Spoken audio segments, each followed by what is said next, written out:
जय श्री कृष्ण, राधे राधे। मैं हूँ जानकी, अपने यूट्यूब चैनल पर आप सबका स्वागत करती हूँ। आप सब अच्छे होंगे, स्वस्थ होंगे, मस्त होंगे। और मैं एक छोटा सा प्यारा सा सुहाग सुनाने जा रही हूँ। अच्छा लगे तो लाइक, सब्सक्राइब, कमेंट जरूर करना। अरे बाबा पीछे वरवा सोपाड़िया के पेड़ावा, सोपाड़िया के पेड़ावा।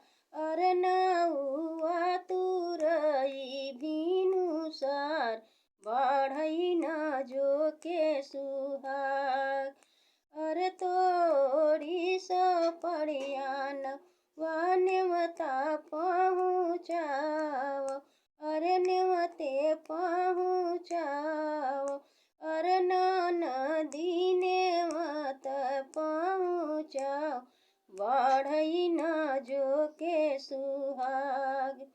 अरे एक बन गईले दूसरे बन गईले, और तीसरे में ननदी के दुआर, बढ़ई न जो के सुहाग। अरे डेवढ़ी के ठाड़ी, अरे पूछई नदिया, अरे के करे घर परेला बिया, बढ़ई न जो के सुहाग। अरे तोहरे नैहर बहिनी पड़ेला बियाहवा, अरे तोहरे निभाती जे के बिया, बढ़ई न जो के सुहाग।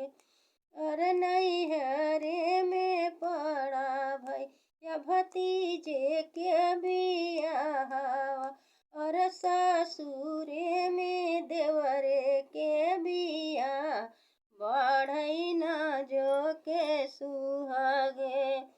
और ससुरे में देवरे के बिया, बढ़ई न जो के सुहाग।